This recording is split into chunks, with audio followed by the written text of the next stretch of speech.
Our next speaker is Alissa VanDeman. Alissa is a lifelong learner and values learning from other people's experiences.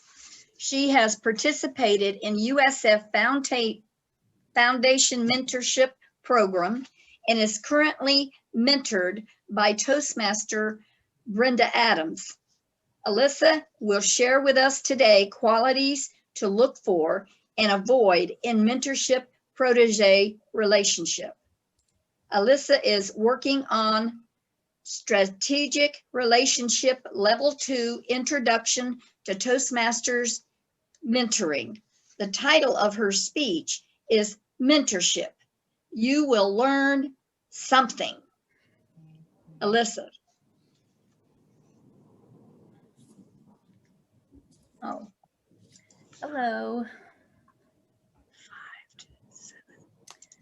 Linda sat down at a table at the university coffee shop.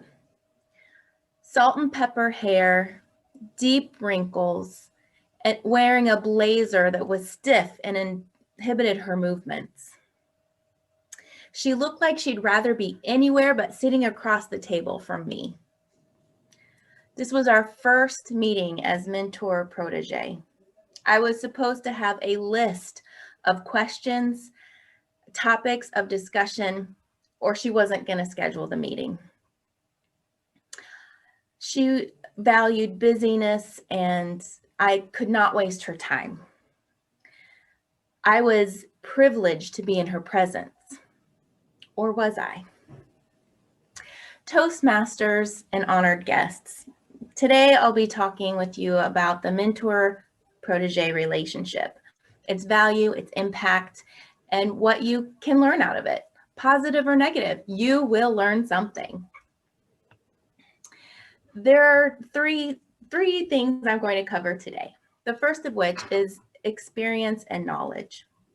When entering into this type of relationship, a protege, myself, I was looking for someone with experience and knowledge. I had just received a promotion from an assistant to a development officer at WUSF Public Media. I'd never been a development officer before. How do you do this? What skills should I hone? What habits should I create to carry me through a very successful career? These are the things I wanted to know. So the mentorship program at USF Foundation, we met once a week with assignments in between, and then they assigned us a mentor. I was excited to be partnered with Linda.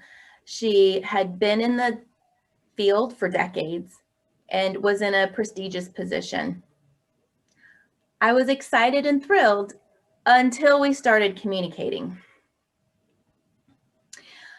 I discovered that Linda, where she had experience and knowledge, she also had a perspective that I didn't quite want to attain as my own.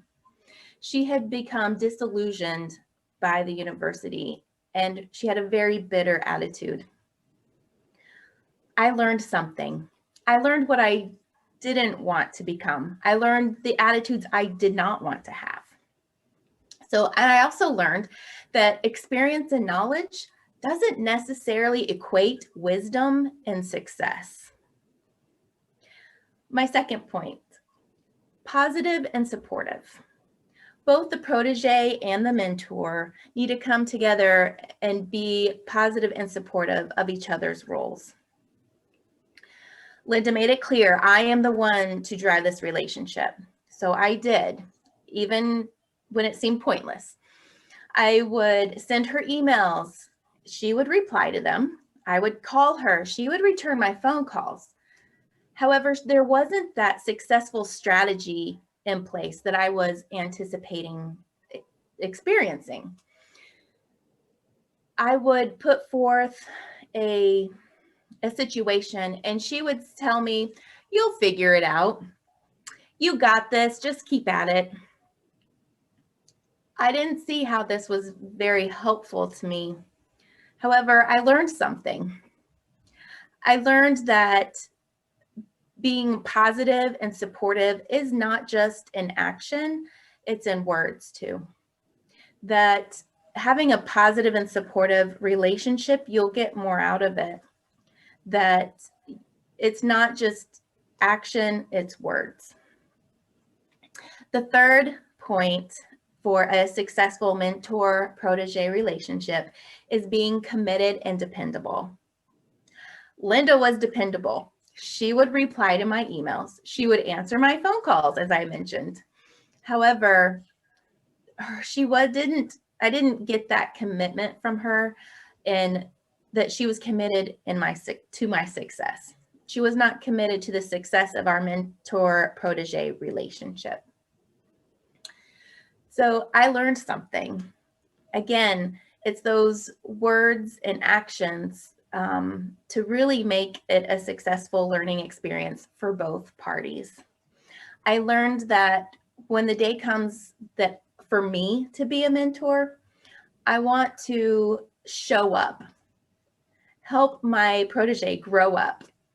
And just like Shirley tells us to this week and last week, I just love that. And I want to implement that as well.